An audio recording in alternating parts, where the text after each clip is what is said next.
Hey folks, this is Jimmy, the producer of all RC Aviation and Crawling videos. Yep, so he's producing this video now, and this is a new project for my crawler.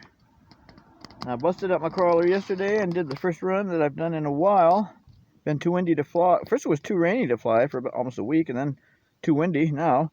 So busted up my crawler and had a really good time. Now, one thing with my crawler, if you go to my channel, RC Aviation and Crawling, if you go way back into my earlier videos, all the earlier videos are about this truck, the Axial SCX10II Ford F100 pickup truck, and I do all kinds of stuff with it. I made a paddle wheel attachments for the wheels on the truck so that she could actually drive across water, if you will.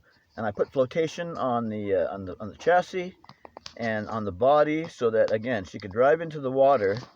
And then on the front wheels were mounted these paddle wheels, like on a paddle wheel boat on the Mississippi River back in the old days. Yeah, so it's like that. On the front wheels there was these paddle wheel attachments that bolted onto the wheels, and then the flotation kept it from sinking, and the paddle wheel attachments allowed the truck to just drive through the water, including turning and going backwards and whatnot, because the front wheels turning would turn those paddle wheels, and the fins on the paddle wheels would propel the truck.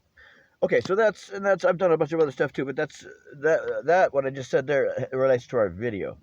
Now, okay, so anyway, in doing that, I had to put some I had to balance the truck so it would not only float in the water, but it had to be balanced. So in order to do that, and I tried to put all the foam flotation that I added on the chassis, but I couldn't do that. In order to balance out the truck, I had to put some on the inside of the body. Now you can see right here, you see that dead center screen? Well, that is where I had glued one of the pieces of foam on the inside of the door here. Well, dumb me, that glue, of course, has acetone or some kind of powerful solvent, basically a paint thinner type of deal in there. And so when I put the glue on the inside of the door, it melted. Basically, it didn't melt it, but it basically I put the glue on the inside of the door, and then I put the foam on there, and then when I moved the foam before the glue was dry to reposition it, it just wiped the paint right off the inside of the truck body. Like you can see it there, and then if we turn around here, you can see it there, okay? And you can see it on the hood. See that? You can see that on the hood. Now, I went inside the truck. I thought, well, it was almost like a clear see-through thing that you could, well, it was. You could see light through these places here. You could see light through these places where the body had been damaged from the glue, which was a spray adhesive. So I painted black here so the light couldn't shine through it anymore. Did the same thing there and here. Right, but that didn't help because somehow the solvent in the glue had permanently basically stained the plastic, if you will, like this. Right, so what I decided to do, and this is something I've been wanting to do for a while anyway, is I love this truck, and I think out of the box it is so awesome looking, including this paint job. It's so awesome, and I just love it. But at the same time, I kind of want to make my my crawler, a little bit different than out of the box, right? Yeah, I wanted to personalize my 55 Ford axial crawler. Yeah, so it'll be something a little different. So, that is the topic of the video. So, I took all the body parts off. The fenders, it's all pretty easy too. You use an Allen wrench and you can see the holes there. So you remove Allen screws there, 2 more there, okay? And these are the fender wells. Yep, remove those. And then the body itself here. And a while back, I removed the tinting from the glass so it would be clear and more scale. So I already had that done. And then, so here's the body. It's been removed. You see some 2 screw holes on the left, 2 more on the right, and those attached to the body, to the chassis. Yeah, and then you can see that nothing on there. Everything was removed. By the way, everything to do this project, to repaint your Axial 55 Ford, it's very easy and straightforward to remove the grill and everything like that. A couple screws, very easy to remove. The body, the main body piece here, and the fenders, and this deal here. Very easy to remove all this stuff. Now this deal here, I have turned into, if you watch my videos, you can see this truck. I've turned this into the rear interior portion of the truck. And that license plate right there. And I have to get an Oregon license plate pretty soon because me and Jimmy moving in 3 weeks. But yeah, so this goes on the back of the truck, basically back in here, you know, back like that. So anyway, so I got that piece. So what I'm going to do is, and I looked to see if I could get a whole new body. Nope, not available, not available. All right, so I just said, well, I'm going to paint this truck. So, and I have to paint it on the outside because this here goes through the body all the way to the outside, right? So if I repaint it on the inside, just like when I put the black paint on the inside that I showed you, it doesn't do anything to fix this. So the only way to fix this, to cover this, is to paint it on the outside. So that's what I'm doing. Okay, so number 2, and this is the bench seat that I had made. It's upholstered. It's made out of wood and foam, and it's upholstered, and it's got Velcro on it so that it just sticks to the back of the inside of the truck body, so that when I lift the body up to put in the battery and stuff, it just moves with the body. So that's that right there. But I'm gonna have to paint that now.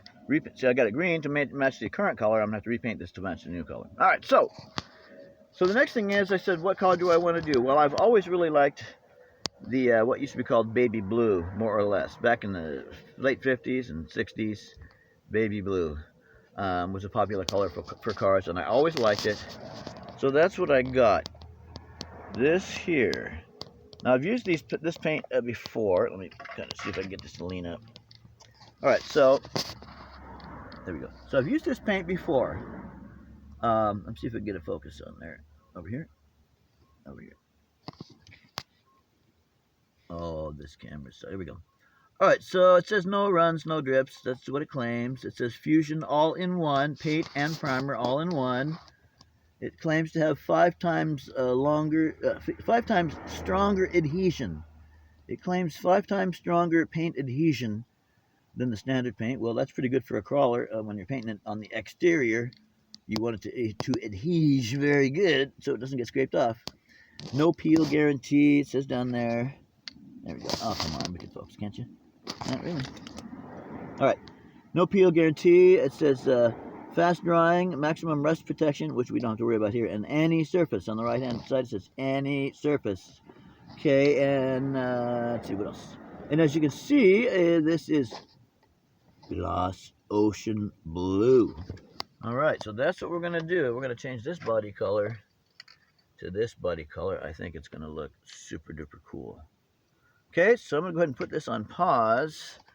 Now, the first thing I'm going to have to do is mask the windows inside and out. So I got to mask the windows on the outside, the windshield, and the back window, and I got to do the same thing on the inside because I got to paint the inside of the body to match the outside. Because when you look through the clear windows and see inside the interior, you're going to see what color that is. So that color has to be the same as the outside. Yep. And what else is that? Yeah. So I'm going to use this. Let me see if I can find some English instead of writing here. Okay, there we go. This is Scotch General Purpose Masking Tape, which won't come into focus, but we don't care. Yeah, anyway, masking tape, and to mask off the windows.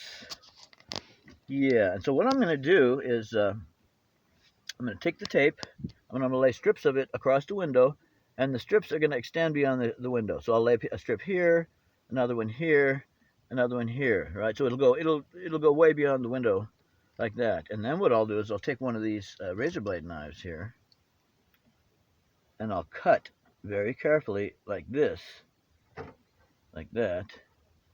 And then I'll peel away everything on the outside, and that'll give me my masking right, just the right size it should. So we're going to go ahead and see, we're actually going to just, it's just going to be part 1, and I just turn it off, or should I put it on pause and get to work? All right, this will be part 1, and I'll come back when I've got the windows masked and ready to paint, I think, and then maybe we'll go ahead and paint it then too. All right, there you go, folks. Thanks for watching. This is Mark, RC Aviation and Crawling, with my buddy Jimmy, and yeah, we're gonna repaint. We're gonna repaint this baby. Put that there. And can we get any focusing? Absolutely not. Absolutely not. Okay. All right, thanks for watching, folks, and I think she's gonna look really, really good with this color. And so we'll find out. We're sitting here at the park. It's a sunny day, and but windy. So we're gonna work on this project, me and Jimmy, and I'm gonna give him some treats right now too. All right, see you pretty soon after I've got this thing ready to paint. Bye.